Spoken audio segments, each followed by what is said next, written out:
Entonces, esta ecuación 24, que también habíamos visto, que me da la condición matemática para la interferencia constructiva, y si quisiera yo la relación matemática para la interferencia destructiva, simplemente el m lo reemplazaría por m más un medio, ¿no? Y eso automáticamente me da la condición para interferencia destructiva.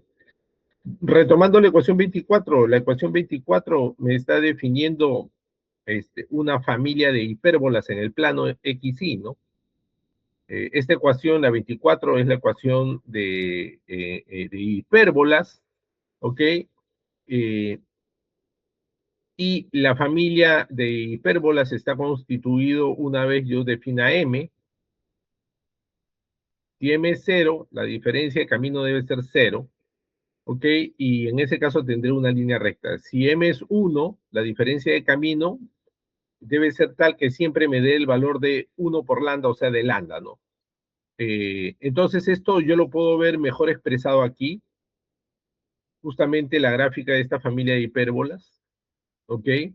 Donde S1 y S2 son las posiciones de las fuentes, 0 corresponderá al eje óptico. Entonces, cuando S2 menos S1, esta diferencia de camino, me dé M lambda, por ejemplo, si M es 2, me dé 2 lambda, para cada par de puntos donde S2 menos S1, o sea, para cada punto donde S2 menos S1 me da justamente, en este caso, 2 lambda, me generará una curva, ¿ok? Que es justamente la curva de la hipérbola que está dada por esta ecuación, la ecuación 24.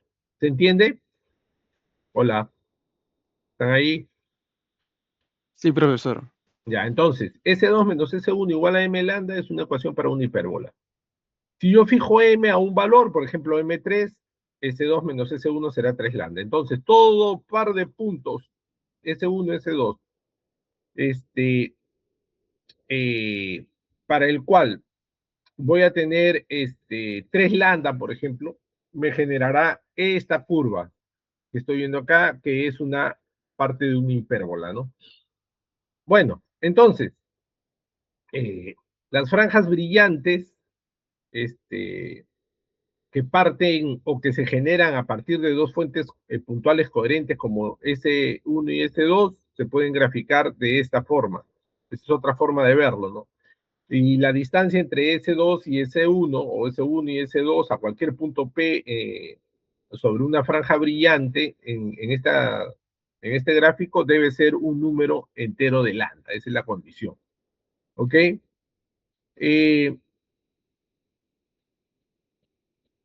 Ahora, el sistema de franjas, a través de todo el espacio que lo rodea, o sea, que rodea las dos fuentes, me genera para un medio no dispersivo un sistema de franjas no localizado, ¿no? Porque ya les había mencionado que debe distribuirse sobre todo el espacio con igual intensidad.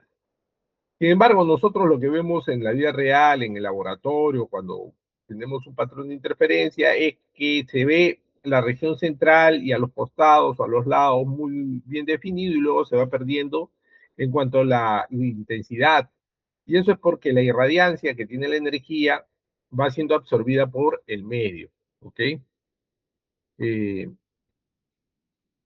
para poder, digamos, acentuar las franjas, la intensidad de las franjas, usualmente lo que hacemos es reemplazar esos agujeritos S1 y S2 por pequeños rectangulitos o cuadraditos, ¿ok? Muy pequeños también.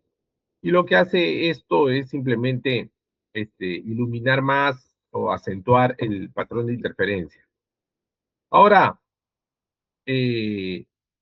vamos a ver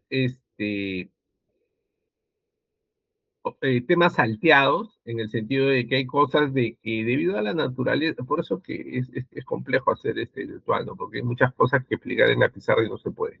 Esta sección 3 que están viendo, que es interferencia con doble rendija, eh, con fuentes puntuales, donde como ustedes verán hay pequeños acápites como el espejo de Joy, está el biprisma de Fresnel, espejos de Fresnel y biprisma de Fresnel, que son pequeños párrafos, como ustedes verán, muy chiquititos. Eso les dejo a ustedes para que lo lean, lo comprendan, estudien los gráficos, las relaciones geométricas, etcétera. Es una cosa muy, muy, muy pequeñita y puntual. Por ejemplo, para el espejo Fresnel tienen apenas, creo, 7 líneas, ¿no? 1, 2, 3, 4, 5, 6, 7, 8, 9 líneas, ¿no?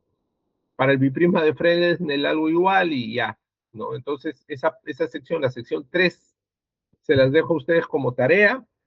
Su tarea ahí en la sección 3 es verificar y corroborar que las ecuaciones que les aparecen, por ejemplo, en el caso para el biprisma de Fresnel, la ecuación 25, se cumple a partir del gráfico del biprisma, que es ¿no? Esta figura, ¿no? Entonces acá, como ustedes verán, analizan las relaciones geométricas, que lamentablemente pues no lo puedo hacer yo aquí, ¿no? Porque hay que hacer algo en la pizarra, escribir, etcétera, y no se puede hacer, ¿no? Pero es muy sencillo porque es geometría y algo de trigonometría para ver esta relación, por ejemplo, la 25, ¿no? Esa es su tareita que tienen que hacer y luego ya les pondré otro, este, eh, eh, otro formulario para que suban esta tareita, ¿ya? Vamos a continuar haciendo patrones de interferencia o la interferencia en películas dieléctricas. Ya les había puesto yo en el Classroom el artículo sobre cambio de fase en la reflexión en superficies dieléctricas, ¿no? O en dieléctricos. Ya les había puesto. ¿Un dieléctrico qué cosa es? En realidad un dieléctrico es un material aislante que permite, sin embargo, inducir campo eléctrico al interior que se opone al campo eléctrico que trata de polarizarlo o modificar su propiedad este, de orientación de campo al interior, ¿no? Esto ustedes lo han visto en electricidad y magnetismo, cuando han visto la polarización en un dieléctrico, el efecto. Entonces, hay un cambio de fase en la reflexión y el cambio de fase en la reflexión, como ustedes han podido ver en el artículo, es igual a pi. Eso se da siempre o es función del índice de refracción de los medios.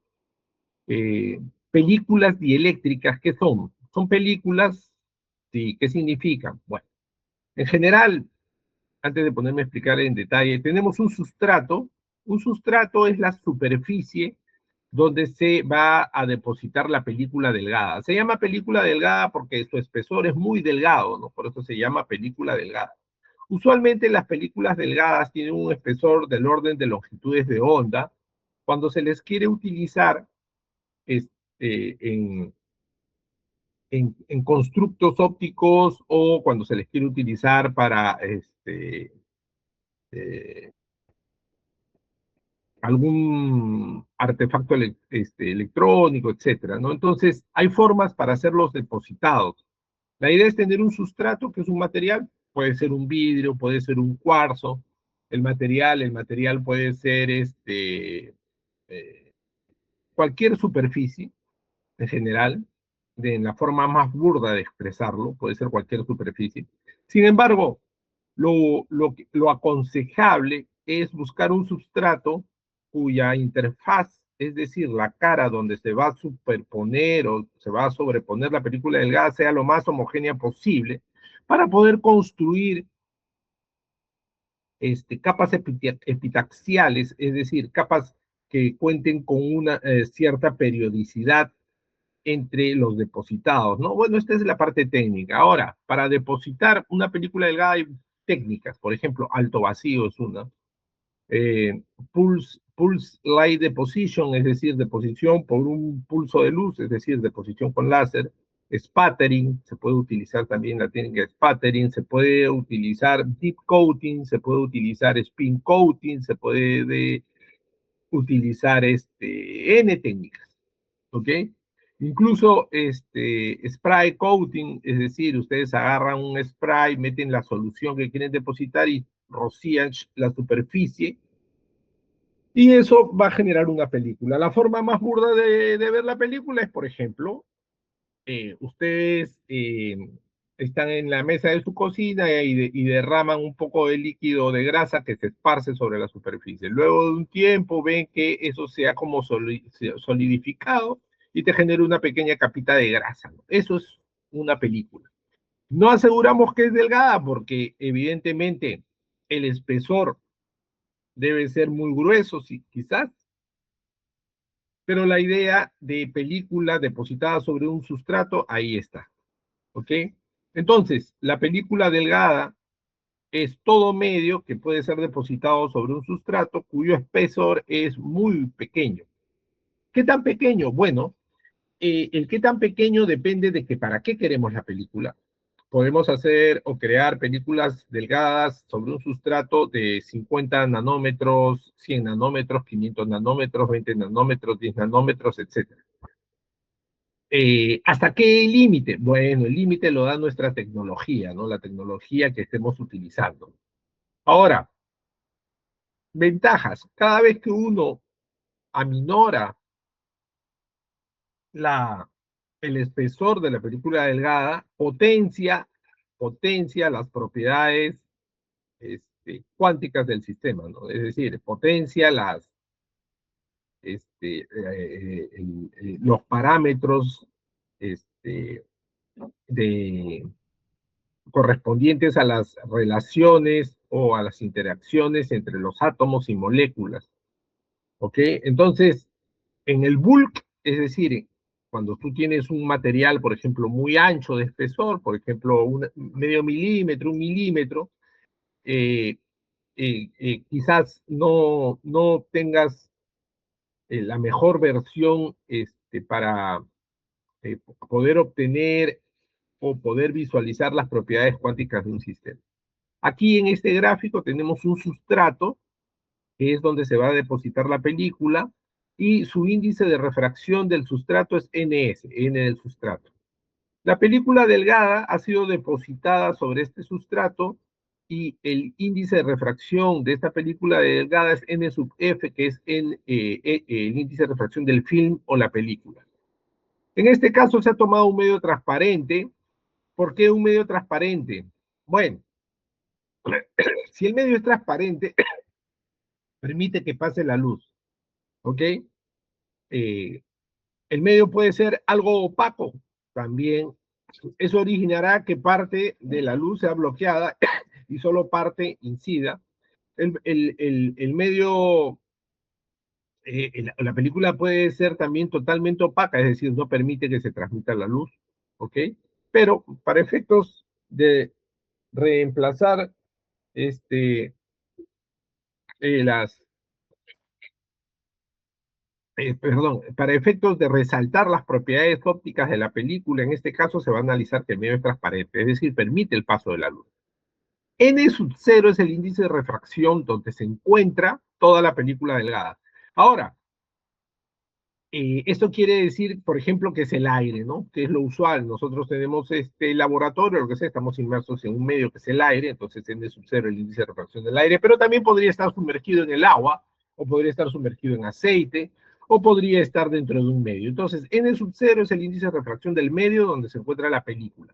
N sub F es el índice de refracción de la película y N sub S es el índice de refracción del sustrato. En general, nosotros tenemos un rayo que usualmente es de una fuente de luz coherente, como un láser, no es, digamos, exigible, dependiendo en todo caso de lo que estemos haciendo, vamos a elegir la fuente de luz. Entonces la fuente de luz llega al punto A, el rayo llega al punto A, y lo que conocemos comúnmente es que se refleja. Aquí está el rayo reflejado. Y una parte se transmite, el rayo transmitido.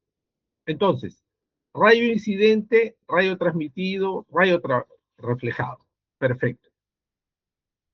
Cuando el rayo incide y se transmite del punto A al B, origina que este rayo viaje por la película delgada. Evidentemente, como hay una diferencia entre los índices de refracción, la ley de Snell va a valer. N sub 0 por seno de teta i, que es el ángulo incidente. El ángulo de incidencia es el ángulo entre la normal, que están viendo aquí ustedes con las líneas punteadas, y el rayo incidente, ¿no? Entonces acá habrá un teta ahí. Y teta reflejado, que es igual, según lo que conocemos, a la ley de la reflexión, ángulo de incidencia igual al ángulo de reflexión, será también teta sub i. Aquí en el punto A sufre una refracción, es decir, una desviación de su camino original, ¿no? Y la desviación puede ser que el tramo AB se aparte de la normal, o el tramo AB se pegue a la normal, o si NF es igual a N sub 0, simplemente recorrerá una línea recta, ¿no? Entonces acá, entre la normal y el ángulo, perdón, entre la normal, que es esta línea punteada, y el rayo refractado, va a haber un ángulo que es el ángulo de refracción. En B, al llegar a B, llega a otra superficie, ¿no? Llega aquí a la base de la superficie, que está dado por el sustrato, y se refleja nuevamente hacia el punto C. Y acá continuará entonces la historia.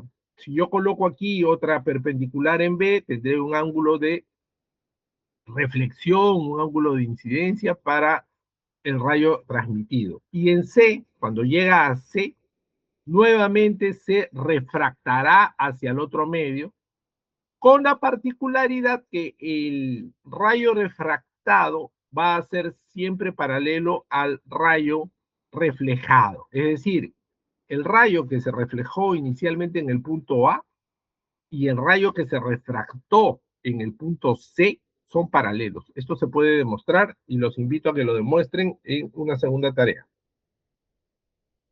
¿Me están escuchando? Hola. Sí, Sí, profesor. profe. Ok, entonces ya van dos tareitas, ¿no? La del biprisma de Fresnel, matemáticamente demostrar esa ecuación 25 que está dada por la geometría de ese gráfico, o la ecuación 24, no recuerdo. Y esta segunda tarea, demostrar que los rayos reflejados y refractados en A y en C son paralelos. Y bueno, como si ustedes se dan cuenta, lo que está ocurriendo aquí en este gráfico es que el rayo incidente proviene de la misma fuente, es decir, este rayo viene de una sola fuente, y lo que ha pasado en A es que hemos dividido el haz en dos, una parte que es la reflejada y otra parte que es la transmitida, pero provienen de la misma fuente. Por lo tanto, si utilizáramos, o como es frecuente, utilizamos la misma fuente y simplemente hemos logrado dividir el haz,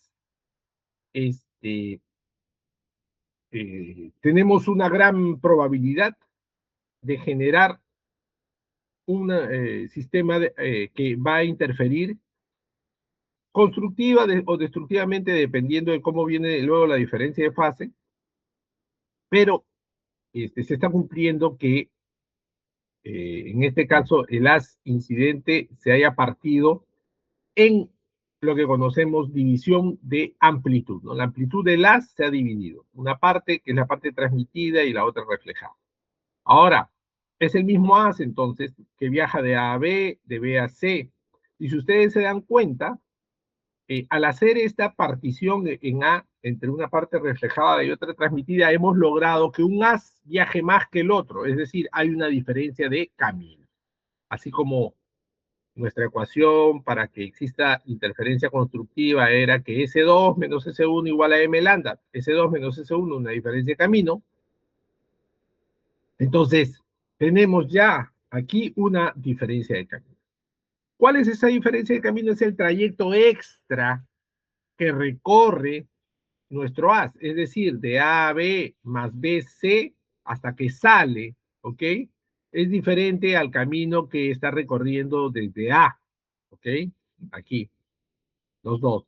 Entonces hay una diferencia de camino, ¿ok?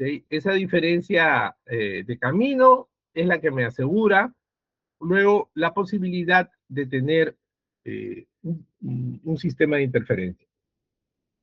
Bien, entonces el rayo reflejado y el radio transmitido en C, ambos que viajan paralelos con una diferencia de camino que se ha asegurado al dividir el haz incidente, es conectado a través de una lente convergente. Esa doble flecha que están habiendo acá con una raya, esta línea con doble flecha significa una lente convergente, cuya función de la lente convergente es hacer converger los haces, ¿no? Los haces. Y van a converger en el punto P. Ahí los hago converger en el punto P para observar qué está ocurriendo, ¿no? Entonces, esta lente convergente me va a hacer que esos haces se junten o converjan, porque hasta aquí son paralelos, no se están interceptando, y se intercepten en P. Es entonces un proceso de interferencia con doble rayo, ¿ok? Utilizando esta película delgada. Y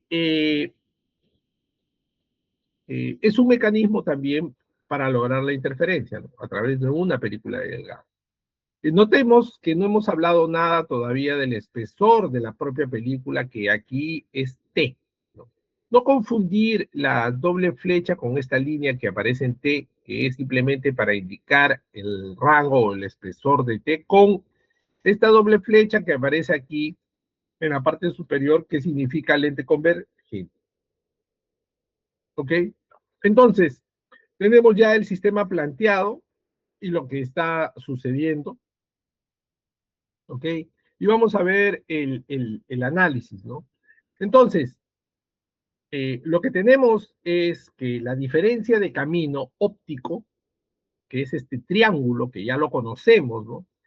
La diferencia de camino óptico, como ya habíamos hablado, ese triángulo es igual a n, que es el índice de refracción del medio, por la distancia que viaja, ¿no? Por la distancia que viaja.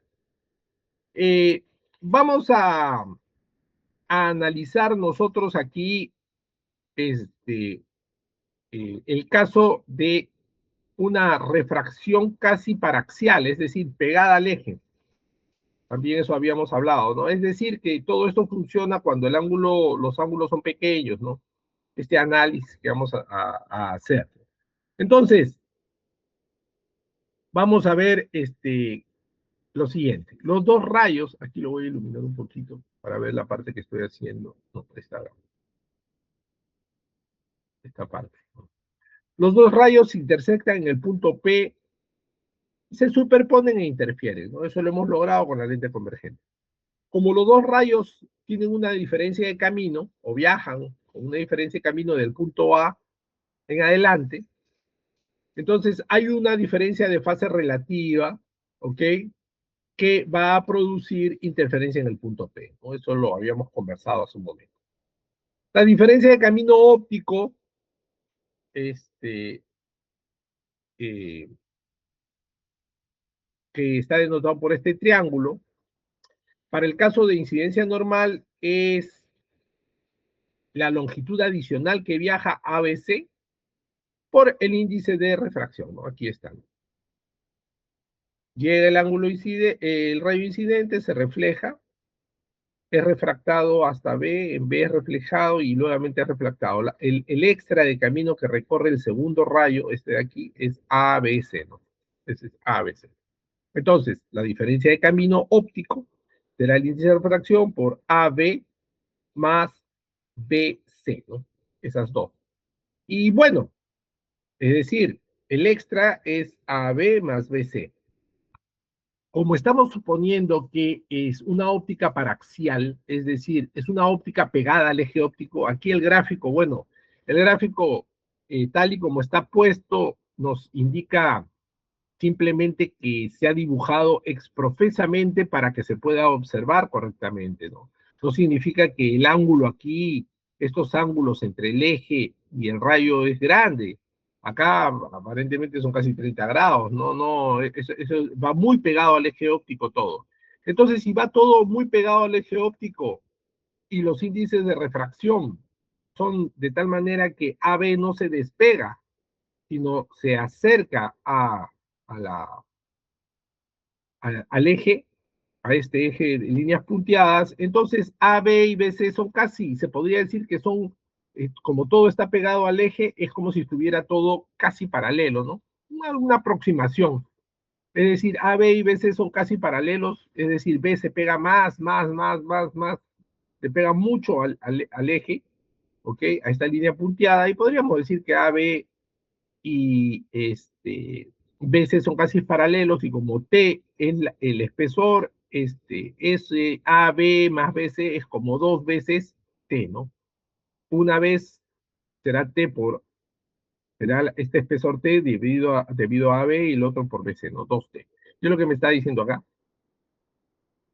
Ok, que AB más BC es como el índice de refracción por dos veces T, donde T es el espesor. Ok, un momento, por favor, un ratito. Un momento, medio minuto.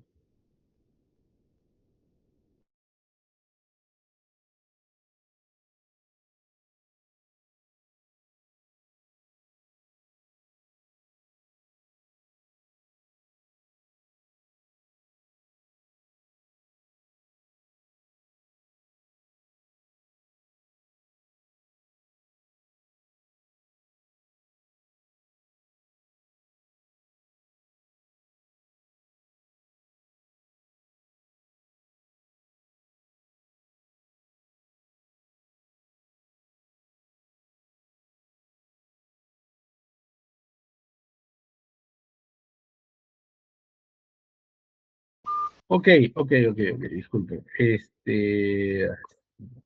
Ya, ahora sí. ¿Se está viendo la pantalla? Sí, profe. Ya, bueno. Entonces, como les venía diciendo, está la ecuación 26 puesta, ¿no? La diferencia de camino óptico, que es el índice de refracción por la distancia que viaja, que será n por dos veces nt. Y bien, T es el espesor de la película, aquí vamos a leer un poco, ¿no? Por ejemplo, dice, si 2nt es lambda cero es la longitud de la luz en el vacío, ¿ok? Claro, el libro me habla de luz en el vacío, refiriéndose a la luz incidente, ¿no? Y él supone que viaja en el vacío, pero ya sabemos que está en el aire y su rapidez es diferente a la de la luz, pero ya les había anticipado que el libro siempre supone esto. Entonces, eh, asumiendo que lambda cero es la longitud de la onda de la luz en el vacío, los dos rayos que van a interferir sobre la base de la diferencia de camino óptico solamente, ¿no? Estarán en fase y producirán interferencia constructiva, ¿ok? ¿Por qué? Dirás tú, pero ¿por qué? Claro, porque, mira, lo que pasa es que si lambda cero es la longitud de onda de la luz que llega a la superficie y la diferencia de camino óptico es esa longitud de onda, entonces hay interferencia, ¿no? Hay un proceso de interferencia, porque nuestra matemática dice que la diferencia de camino óptico debe ser igual a m veces lambda, ¿sí? A m veces lambda. Entonces, habrá una interferencia constructiva. Sin embargo, dice, y esto es lo que yo les mandé a leer, una diferencia de fase adicional debido al fenómeno de cambio de fase en la reflexión sobre dieléctricos debe ser considerada.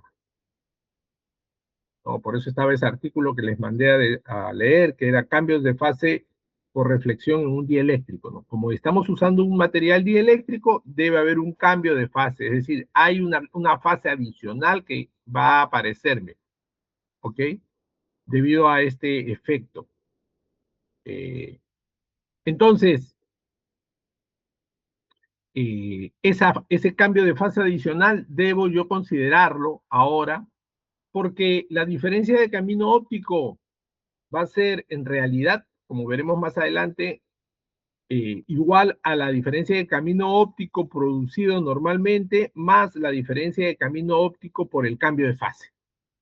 Entonces, a este triángulo al final hay que agregarle otro triangulito, que es la diferencia de camino óptico debido al cambio de fase, e igualarlo a mi m veces lambda.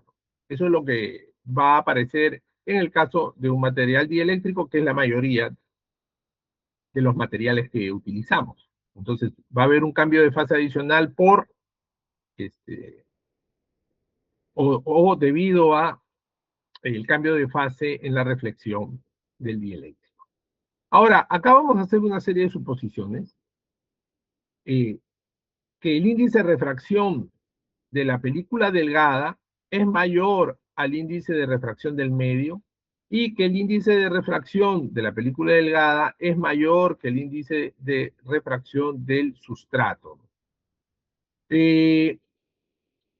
En realidad, dice, frecuentemente, el índice de refracción del medio donde está toda la película es igual al índice de refracción del sustrato, ya que el medio dice que rodea la película son idénticas, ¿no? Ejemplo, dice, un ejemplo, el caso, por ejemplo, de una burbuja de jabón en el aire, ¿no? En la burbuja de jabón en el aire, tú tienes que el aire es el primer medio, N0. La superficie de la burbuja de jabón tendrá un índice de refracción NF. Y al interior de la burbuja de jabón tienes aire, otra vez N0. Por eso que él dice, ¿no? Él dice, ¿no? Frecuentemente, ¿no? El índice de refracción del medio, N0, es igual al índice de refracción del sustrato, ¿ok? Porque en el caso, por ejemplo, de la película o la burbuja de jabón, el aire está en el interior de la burbuja y en el exterior, ¿no? Eh, bueno, eso es con frecuencia, dicen, ¿no? Ahora, sin embargo, no es también con frecuencia uno puede hacer una película delgada sobre una superficie donde los tres índices de refracción sean diferentes, ¿no? Que es lo también usual. Entonces, en estas condiciones que estamos suponiendo que el índice de refracción de la película es mayor al índice de refracción del medio y que el índice de refracción de la película es mayor al índice de refracción del sustrato, noten que aquí no necesariamente los índices de refracción son iguales, son totalmente diferentes, solamente que el índice de refracción de la película es mayor que los otros. La reflexión en el punto A ocurre con la luz que va a pasar de un medio de índice de refracción menor n sub 0 hacia un medio de índice de refracción mayor nf. A esta condición se le llama reflexión externa, ¿no? Se le llama reflexión externa. ¿Ok? Entonces, volviendo al gráfico para que se entienda, aquí, la luz tiene un índice de refracción que está viajando en un medio n0, va a pasar a o va a atravesar, se va a transmitir a un medio cuyo índice de refracción es mayor, ¿ok? Cuyo índice de refracción es mayor. Entonces, lo que tú tienes que ver aquí es que también va a variar el análisis dependiendo de cómo son los índices de refracción, ¿ok? Y en este caso estamos analizando el caso en que el índice de refracción del medio es menor al índice de refracción de la película y el índice de refracción del sustrato es menor al índice de refracción de la película. Es decir, la película propiamente dicha tiene un índice de refracción mayor, ¿ok? Y la reflexión de este tipo, cuando tú vas de un medio de menor índice de refracción, ¿ok? Y quieres pasar a un medio de un mayor índice de reflexión, hay una condición que se llama reflexión externa. Entonces, la reflexión en el punto B, ¿ok? Si tú tienes que ver ahora qué pasa, ¿no? O sea, vamos a ver acá. Viene el rayo en un medio con índice de refracción n sub 0, es reflejado, reflexión externa. Es refractado, muy bien, se refracta, pasa, y el índice de refracción de este medio es NF. En el punto B hay una reflexión. Esta reflexión ocurre con el sustrato o debido al sustrato, y el sustrato tiene un índice de reflexión NS, ¿no? Entonces, eh, como tú en el punto B vas a tener que la luz va desde un índice de refracción mayor NF hacia un índice de refracción menor NS, que es el índice de sustrato, se está cumpliendo una condición llamada reflexión interna, ¿no? En buena cuenta, tú lo que estás haciendo es definir qué es la reflexión externa que ocurre cuando llegas de un medio con índice de reflexión perdón, con un índice de refracción menor y rebotas o te reflejas, y el otro es cuando estás en un índice de refracción mayor y llegas a un índice de refracción menor y rebotas o reflejas. Entonces vas a tener una condición llamada, en este caso, reflexión interna. Bien, entonces ya has definido qué es reflexión externa y qué es reflexión interna, y va a ocurrir entonces ahora un cambio de fase relativo en pi entre los rayos externa e internamente reflejados, ¿no? Eh, la explicación de este cambio de fase relativo está en el artículo, por eso los invité a que lo lean. Y el libro no explica el motivo, por eso yo busqué algo que ustedes puedan digerir para que vean el cambio de fase que va a ocurrir. Y ese es su labor de ustedes, ¿no? Tenían que leer el artículo. Entonces ya saben que hay un cambio de fase relativo, que es pi, ¿no? Y que ocurre entre los rayos reflejados externa e internamente, debido a las consideraciones de lo que yo les había dicho, los índices de refracción de los medios, ¿no? Entonces, cuando la diferencia de fase es pi, estamos hablando que hay un corrimiento en lambda medios. Acuérdense, ¿no? Cuando la diferencia de fase es pi, hay lambda medios, y esa diferencia de fase lambda medios debe ser introducida ahora en nuestro análisis, ¿no? En el análisis que hemos hecho hace un momento, este de acá, el 26, donde simplemente hemos considerado el triángulo como el índice de refracción por la distancia extra recorrida, y que bajo la suposición de que es una óptica paraxial pegada al eje, es n por 2t, debemos agregarle el cambio de fase debido a la reflexión. Y debemos introducir entonces ahora un corrimiento de fase de pi que corresponde a una diferencia de camino adicional de lambda medios. Entonces, la diferencia de camino óptico entre los rayos es lambda más lambda medios, porque hay ese corrimiento de fase. Y al hacerlo, lo que estamos haciendo es agregarle entonces a la condición un, un término más lambda medios que me lo pone o que coloca todo el sistema fuera de fase, porque será lambda más lambda medios ahora lo que recorre. Es decir, una longitud y media de onda, y eso corresponde a un valle o a una zona de nula irradiancia, ¿no? Por lo tanto, eh, este lambda más lambda medio lo que hace es colocar todo el sistema fuera de fase, y habrá en P una interferencia destructiva, ¿ok? Y esto está íntimamente ligado con la condición de cómo están los índices de refracción, ¿no? Tal y como estamos viendo acá, ¿ok?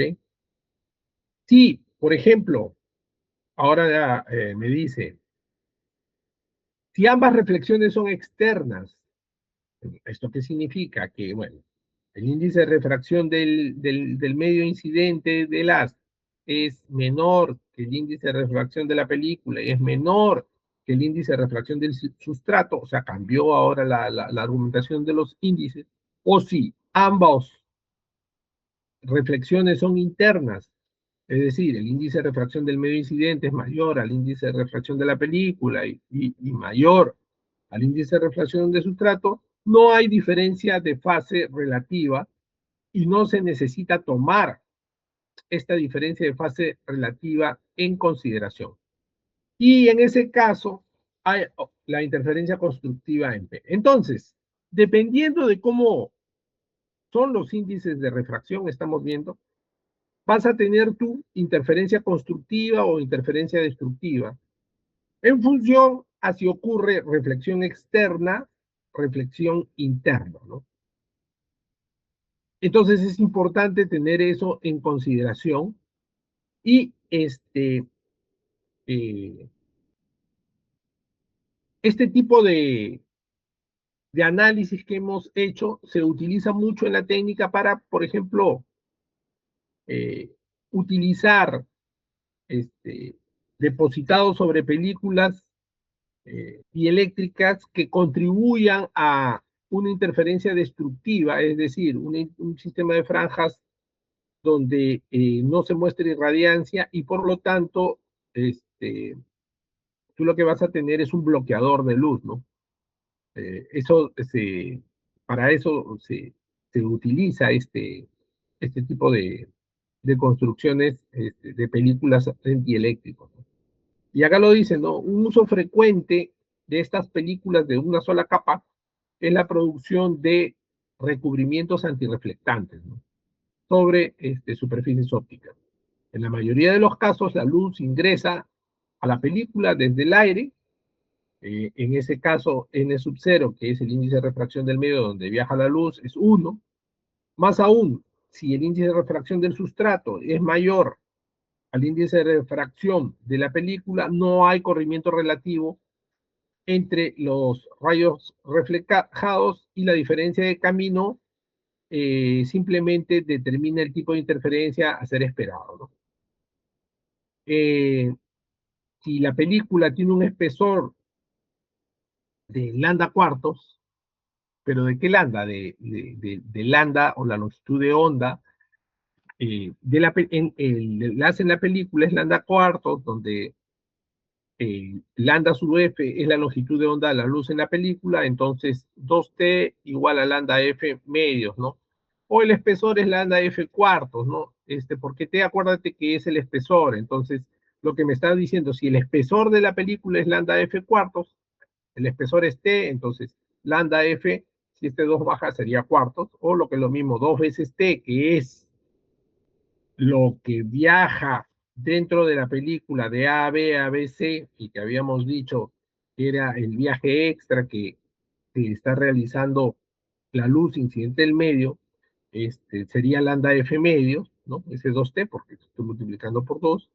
Y la diferencia de camino óptico que está dado por 2 veces NFT debe ser igual entonces a lambda 0 medios. Este análisis, lamentablemente no tengo la pizarra, ¿no? Para que lo vean, pero es muy sencillo. O sea, lo que me está diciendo es simplemente que 2 NFT es igual a lambda 0 medios, es decir, la diferencia de camino es esta. ¿Y por qué? Bueno, lo veo acá, acá. La diferencia de camino es n, por lo que viaja más igual a 2nt. Listo, ahí está, ¿no? Entonces, como lambda cero, en este caso, es la longitud de onda del haz que viene, es NF lambda F, ¿ok? Entonces, aquí ustedes están viendo que la diferencia de camino es justamente lambda medios, ¿ok? Y en ese caso habrá interferencia destructiva, porque acuérdense que para que haya diferencia constructiva, la diferencia de camino tendría que ser un número entero de longitudes de onda. Acá es lambda medios, ¿no? Entonces, acá tendrás interferencia destructiva y la luz, entonces, que se refleja desde esa película delgada, eh,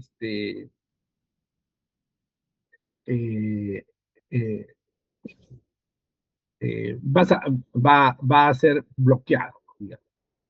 Ahora, con esta, eh, digamos, este análisis de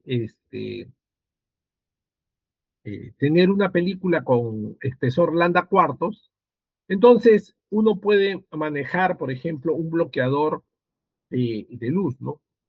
Asegurando de que la luz no sea reflejada. Entonces va a existir una región de extinción del espectro en películas que no son reflectoras cuando tienen un espesor de lambda cuartos, ¿no? Ahora, todo esto, o sea, el grado de que no sea reflectora también depende de la tecnología, con lo que haga y qué tan preciso es mi lambda cuartos de espesor, y bueno, ahí hay todo un tema porque tú cuando recubres una película, sea el método que sea, y acá lo vamos a ver un ratito, ¿no? cuando tú tienes aquí en el gráfico la película, en realidad esto no es una línea recta, ¿no? Sino siempre hay como vallecitos y como si fuera un paisaje tipo cordillera, ¿no? Porque uno nunca puede, digamos, tener la superficie totalmente pulida, ¿no? Sino siempre van a haber imperfecciones. Mayor imperfección o menor imperfección lo tendrás dependiendo de la técnica que estás usando. Si usas spattering, por ejemplo, puedes tener una superficie epitaxial mucho mejor, es decir, mucho mejor eh, pulida que otra. Si usas alto vacío es diferente, es decir, dependiendo de la técnica que uses, tú puedes mejorar tu espesor, ¿ok? Pero en promedio, en este caso que está analizando para lambda cuartos, eh, vas a tener esas pequeñas desviaciones en la superficie y entonces hay que mejorar otras cosas como que las amplitudes de ambos rayos reflejados sean iguales, ¿no? En este caso la cancelación es más precisa. En general, dice, todo lo que podemos decir es que para interferencia constructiva las dos amplitudes deben sumarse, es decir, llegar en fase, y para la destructiva deben diferir las amplitudes, o sea, sustraerse y venir fuera de fase. Entonces tú puedes jugar con ese estar en fase o estar fuera de fase con el ancho de la película delgada. En este caso hemos usado lambda cuartos, ¿ok? Para asegurar interferencia destructiva, ¿ok? Entonces tú, jugando con el espesor de tu película, puedes mantenerlos en fase o fuera de fase. Eh, para que las diferencias sean nulas o sean cero, esto es, para procesos de interferencia destructiva, sea completa, las amplitudes deben ser iguales en este sistema de lambda cuartos, ¿no? Y para que las amplitudes sean iguales, bueno, hay que dividir el haz en un 50-50, ¿no? 50 reflejados, 50 transmitidos. Bueno, en el caso de una incidencia normal, es decir, una incidencia del haz normal es cuando la incidencia entra de frente por el eje óptico, ¿no? ¿Ok? Entra de frente por el eje óptico. No con un ángulo de incidencia ni reflejo, sino entra de frente, ¿no? Entonces, en este caso, vamos a definir los coeficientes de reflexión, ¿ok? El coeficiente de reflexión o la razón del la reflejado al incidente, y como cuando yo hablo de relaciones entre haz reflejado e incidente, lo que finalmente este, estoy viendo, observando, es la irradiancia, ¿no? Y al final, eso se simplifica a ver las amplitudes de los campos eléctricos, porque recuerdo que la irradiancia es proporcional al campo eléctrico. Entonces, la definición del coeficiente de reflexión, que es diferente a la reflectancia, ¿no? Coeficiente de reflexión, coeficiente de transmisión es diferente a transmisión o a la transmitancia y a la reflexión, ¿no? Es diferente. Es definido con la ecuación 27, 1 menos el, el índice de refracción, 1 más dividido sobre 1 más el índice de refracción, ¿no? ¿Ok? Donde n, en este caso, miren, n, ¿qué cosa es? Porque hemos visto que tenemos el n sub 0, que es el medio incidente. El n sub f, que es el índice de refracción de la película.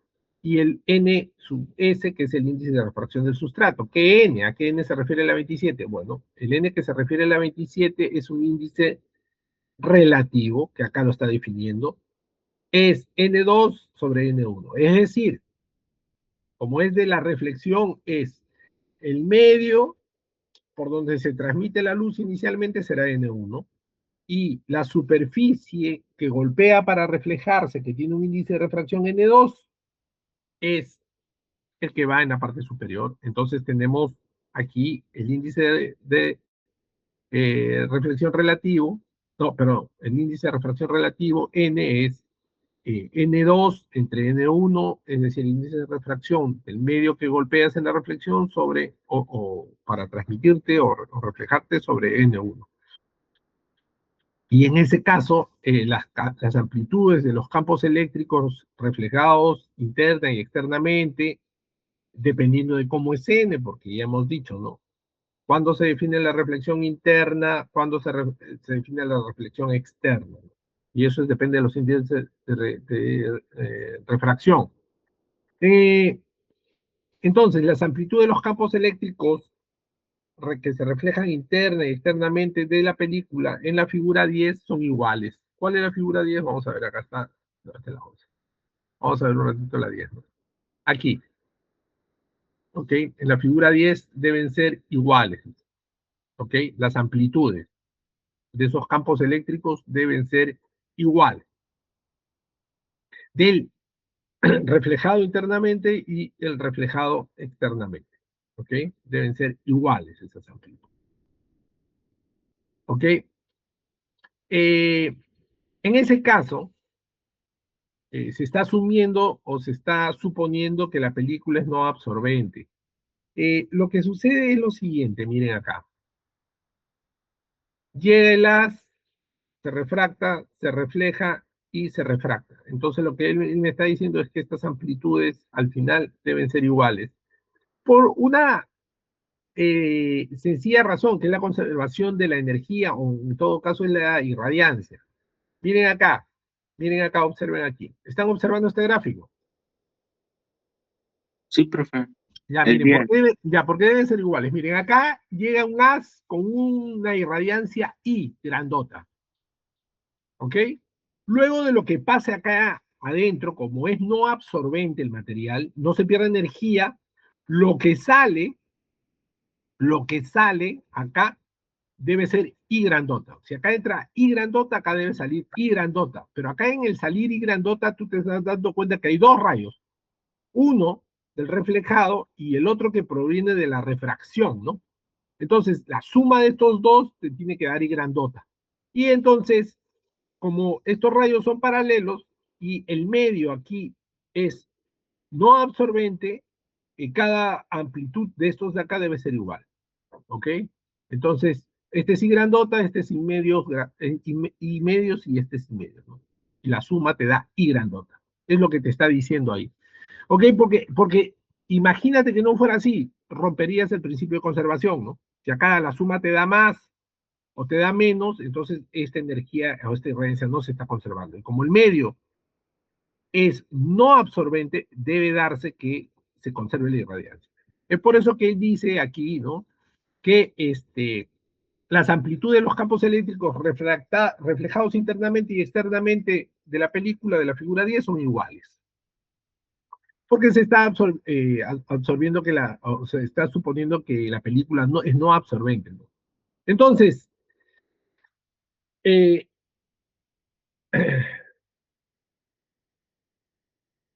eh,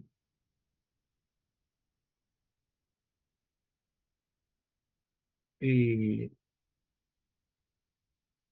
¿qué sucede si los índices relativos son equivalentes para estos casos? Esto es, ¿no? Los índices relativos. ¿Qué significan los índices relativos? Bueno, acá el índice relativo, el primero, entre la película y el medio, y el segundo, el índice relativo entre el sustrato y la película. Si ambos son equivalentes, es decir, el cociente es el mismo, eh, debe darse la ecuación 28, que es un simple despeje, ¿no? Es un simple despeje y tú te das cuenta por qué sale la raíz cuadrada, ¿no? Porque NF por NF es NF cuadrado igual a N sub 0 NS.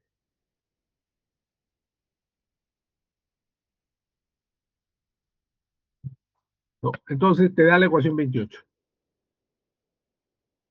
que es una ecuación bien simple en realidad, ¿no? Siempre y cuando los índices relativos cumplan esta condición. Ahora tú dirás, pero, ¿y eso cómo va a ocurrir? Bueno, eso va a ocurrir cada vez que tú quieras. ¿Por qué? Porque tú preparas la película delgada. Es decir, tú tendrías que buscar un material para el sustrato, un material para la película y un medio donde esté, es decir, tú eliges como experimentador o ingeniero, lo que sea, el índice de refracción del medio donde va a estar, el índice de refracción de la película, ¿no? Y el índice de refracción del sustrato, en función a los materiales que vas a utilizar. Entonces, siempre tú puedes hacer que esto sea correcto. Ahora, matemáticamente, esto es correcto. Lo difícil es buscar materiales que cumplan estas relaciones. ¿Ok? Eso es lo complicado y es lo que hay que buscar.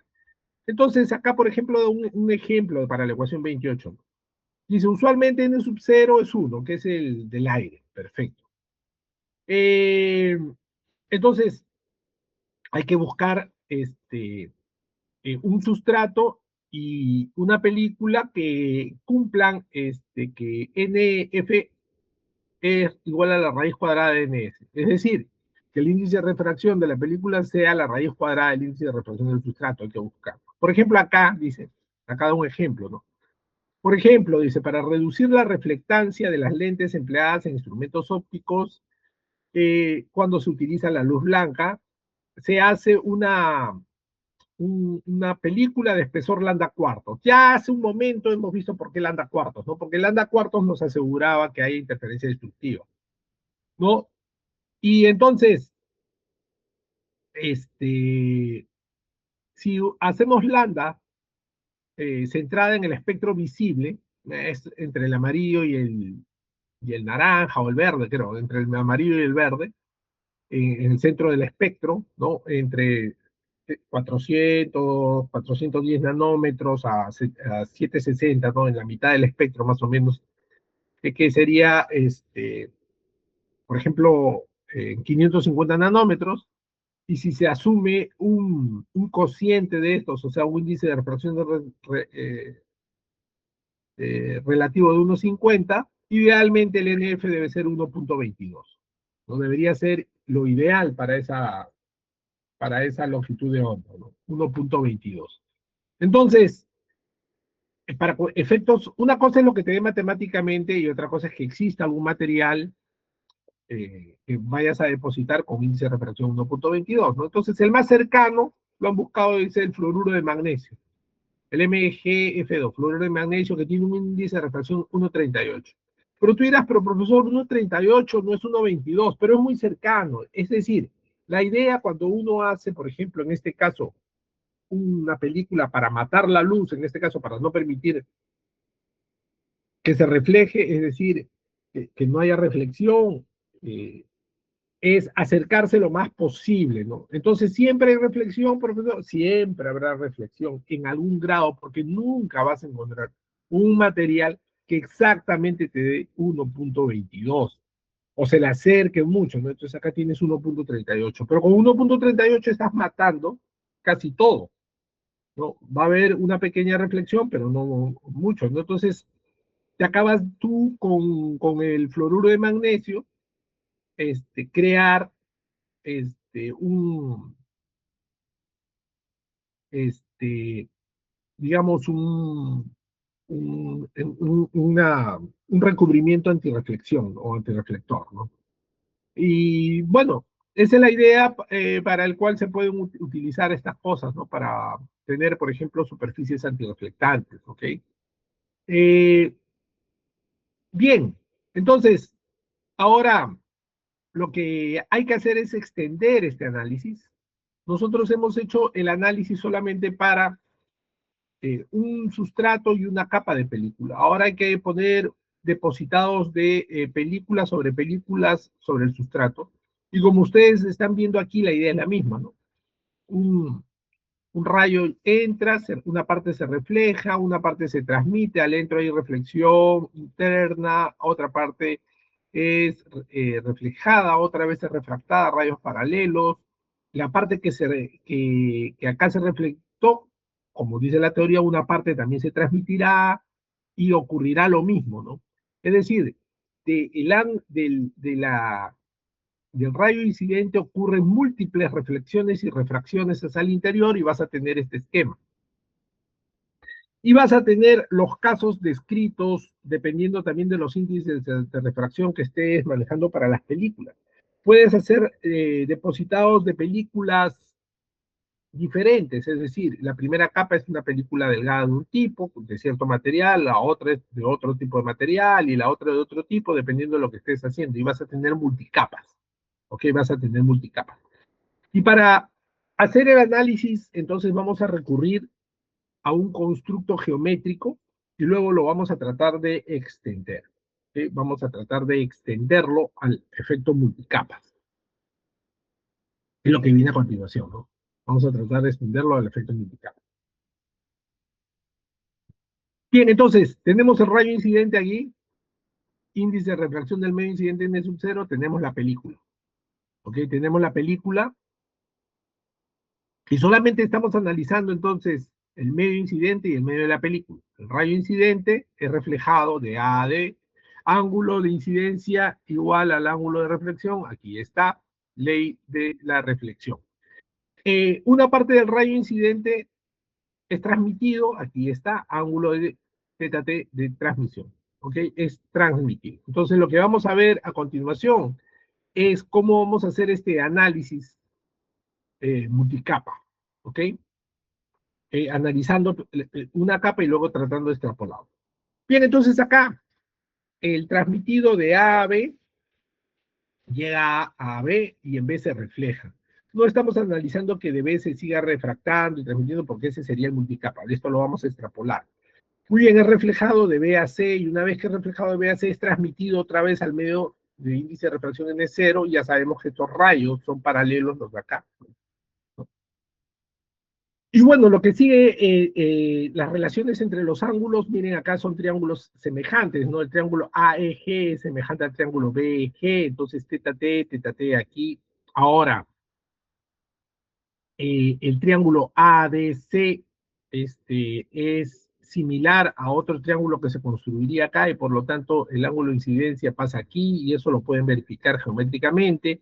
Ahora, el punto G es punto medio entre A y C y en general EG y GF son los mismos, todo esto es por geometría, eso lo pueden verificar fácilmente, ¿no? Entonces se da esta construcción. Entonces, vamos a ver qué está pasando. Eh, tenemos que analizar ese constructo de tipo geométrico, ¿no? Y lo vamos a hacer ahora para el caso más general posible. ¿Cómo así? Habíamos hecho el análisis cuando el rayo era paraxial, pegado al eje óptico. Ahora no. Vamos a ver que en general el rayo no está tan pegado o no viene normal a la superficie y entra. Entonces, eh, tenemos este esquema, ¿ok? Eh, donde ya había explicado quién era G, B, A, etcétera. ¿Ok? Entonces vamos a tener la diferencia de camino, está dado por el índice de refracción del medio, NF, aquí está, multiplicado por la distancia extra que recorre antes de salir, ¿no? En el punto C. Entonces será AB más BC. Perfecto, aquí está, AB más BC. ¿Ok? Es la diferencia de camino. No, sí, es la diferencia de camino. ¿Ok? La diferencia de camino AB más BC. Ahora, la diferencia de camino óptico, que es el triángulo, es multiplicado por el índice de refracción. ¿Y cuál es esa diferencia de camino óptico? Bueno, noten aquí el punto DC, aquí DC. ¿No? A partir de este punto D y este punto C, ambos rayos son iguales. Este es un extra, AD. ¿Okay? AD es este extra. Y este extra AD es justamente lo que queremos eliminar junto con AB y BC, ¿no? Porque esas diferencias este, constituyen lo que es la diferencia de camino. Entonces, el camino óptico está dado por triángulo es NF. NF es igual, ¿cuál es la diferencia de camino óptico? NF es igual no, perdón, NF no. La diferencia de camino óptico es el índice de refracción del medio NF por AB más BC. Vamos a ver, AB más BC, que es el camino seguido. Muy bien, menos N0 AD. ¿Por qué le tengo que restar AD? AD, porque quiero que ambos rayos tengan la misma diferencia de camino óptico. ¿Ok? Entonces, AD es el extra que le da al, o lo demás que le está dando al primer rayo con relación al segundo, porque el segundo rayo sale aquí en C y él viaja a partir de aquí, ¿no? Entonces, trazando una perpendicular hacia el otro rayo, este es un extra AD, ¿no? Entonces, eh, esta situación está ocurriendo para la diferencia de camino óptico entre los rayos que emergen, ¿no? Esa es la diferencia de camino óptico entre ambos. NF y N sub 0 son índices de refracción de la película y del medio externo. ¿Ok? Entonces ahora lo que él hace es, empieza a jugar con la matemática y dice que AB y BC lo va a partir, y lo va a partir de la siguiente manera, ¿no? AB y BC, ¿no? AB y BC lo parte. AB es AE más EB y BC es BF más FC. Entonces él lo parte AB y BC, ¿ok? Menos n sub 0 AD, ¿no? Entonces, acá aparece B y BF por NF y aparece AE más FC por NF, que justamente viene de acá, ¿no? AE más EB es AB y BF más FC es BC, ¿no? Entonces, simplemente AB lo ha puesto en función de AE y EB y BC lo ha puesto en función de FC y BF, ¿no? Y aquí aparece, y me aparece menos n sub 0 AD, que luego lo agrupo acá, ¿no? Entonces tengo la ecuación 29, que es sencilla, es simplemente las longitudes de segmentos, ¿no? Segmento total es igual a segmento de sus partes. Ahí me aparece la 29. Y luego vamos a demostrar, dice, él va a demostrar que lo que está aquí entre corchetes, por eso lo ha agrupado ahí, es simplemente la ley de Snell. La ley de Snell me dice que n sub 0 seno de teta i es igual a n sub f seno de teta t, ¿no? Aquí está. N sub 0 seno de teta i es igual a n sub f seno de teta t. Es la ley de Snell y él la coloca acá. Eh, Adicionalmente, él dice que AE es AG seno de teta t, AE es AG por el seno de teta t, y es cierto, miren la construcción, acá ha bajado una perpendicular de delta E, triángulo rectángulo, entonces AE es AG seno de teta E, perfecto, eso está muy bien, ¿ok? Y AG es AC medios, sí, pues AG es igual a GC, por ejemplo, por lo que AC medios es AG, ¿no? Y es lo que él hace aquí, y entonces tiene 31, es geometría simple. Y AD es AC por el seno de teta i. Vamos a ver AD. AD es, ¿qué había dicho? AD, ¿dónde está? Es AC seno de teta i, ¿no? AD está aquí, es AC por el seno de teta i. Perfecto. ¿Ok? Es otro triángulo rectángulo. Muy bien. Entonces, él está usando las relaciones geométricas, que es muy sencillo. ¿Ok? Y luego, entonces, él agarra y dice, bueno, n sub 0 A por D es 2NF AE, ¿ok? N sub 0 por AD es igual a 2NF por AE. ¿De dónde sale 2NF por AE? ¿Y quién es AE? Vamos a ver acá. AE y es esto de aquí, ¿ok? Lástima que no estemos en la pizarra, por eso es complicado hacer esto. AE y AD. AD. AD, ¿no? En aquí, ¿no? Lo que él está usando aquí es la relación justamente de la película delgada que habíamos visto, ¿no? Que era 2NF por T, ¿se acuerdan? T era el espesor, es lo que él está usando. Y bueno, la relación 33 ustedes la pueden verificar eh, directamente de aquí, ¿no? De la ecuación 31. Acá tienes 2AE, 2AE. ¿no? Acá tienes NF, NF está aquí, vas a multiplicar y tienes AD por N sub 0. Aquí está, ¿no? En la ecuación 33. O sea, la anterior que hemos visto, matemáticamente está así, y tú lo puedes verificar también con lo que habíamos encontrado para la película delgada, ¿no? Entonces, mira acá, 2AE, al final, es igual a ADN sub 0 NF. NF pasa acá arriba, tienes esto de acá, 2 NFAE y tendrías AD por N sub 0. Y luego eso es igual a qué cosa? AE más FC, este, eh, en la ecuación 33 también haciendo las relaciones con el gráfico y las ecuaciones, ¿no? Eso se puede demostrar simplemente, ¿no? Porque AE, vamos a ver, AE está aquí y FC está aquí, ¿no? AE y FC que son iguales. AE es igual a FC, son iguales, ¿no? Son iguales.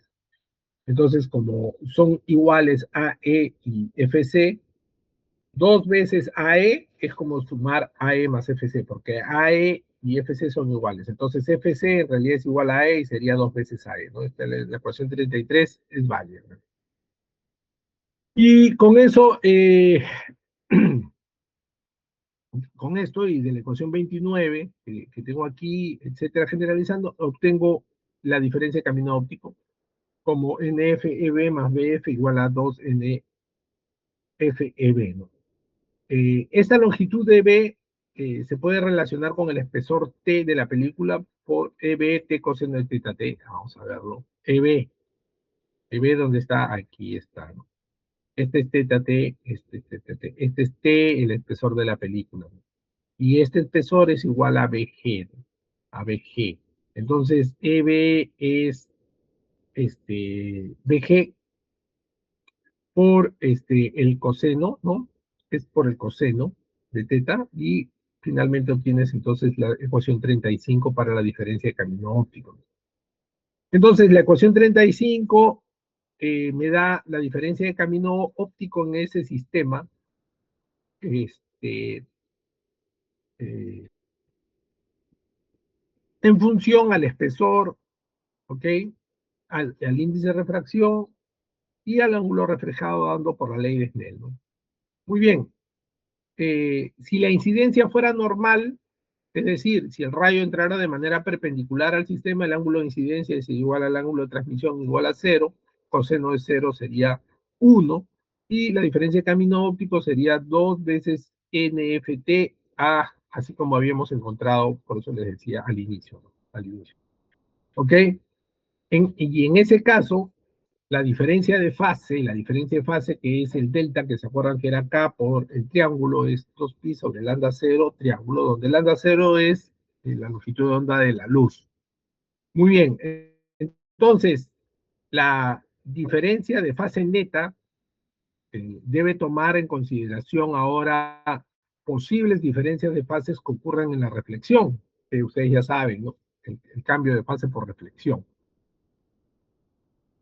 Eh, si delta de P o triángulo de P es la diferencia de camino óptico dado por la ecuación 35, está acá, y triángulo R es la diferencia de camino que viene por los diferentes cambios de fase de reflexión, la 36 me da que la diferencia de camino óptico total, un triángulo grandote, es igual a la diferencia de camino óptico simple más ese cambio en la diferencia de camino óptico por la reflexión que puede estar ocurriendo y eso debe ser igual a m veces lambda, donde lambda es la longitud de la luz incidente. Por lo que la ecuación 36 me da la interferencia constructiva para el caso más general posible, donde se está tomando en consideración los cambios de fase por reflexión. Y la ecuación 37 para interferencia destructiva me da la ecuación más general posible cuando este, este, eh, también existe la contribución de la diferencia de fase por reflexión, ¿no? La 36 y la 37 entonces son las formas más generales posibles. Anteriormente no habíamos tomado en consideración el término triángulo R, que es la diferencia de fase por reflexión, porque no lo habíamos discutido, pero ahora que estamos haciendo películas delgadas, sí hemos tenido que discutirlo. Entonces las 36 y 37 ya toman en consideración esos cambios de fase por reflexión. Bueno, 9:30 ya, hasta aquí nos vamos a quedar el día de hoy, ¿ok? Porque claro, esto es un poco que tienen que leer y tienen que entenderlo ustedes y van a disculpar, pero no tengo cómo hacerlo mejor porque no tengo pizarra acá, ¿no? Ni modo. ¿Ok? ¿Están ahí? Sí, Sí, profesor. profesor. Ya, entonces el día miércoles nos veremos por este mismo medio para continuar. Traten de continuar la lectura, vayan haciendo su tarea. Ya saben, porque ya habíamos anticipado todo esto, que el parcial va a ser la 1 de junio, ¿no? ¿Sí? Porque ahí vi un aviso que mandaba la facultad que era de a partir de la otra semana, pero bueno, es un poco irreal, ¿no? Porque ellos no han tomado en cuenta una serie de factores también, como es la Semana Santa y una serie de eventos que ha habido, ¿no? Entonces, para nosotros ya saben que nuestro parcial es la 1 de junio hasta interferencia, ¿cierto?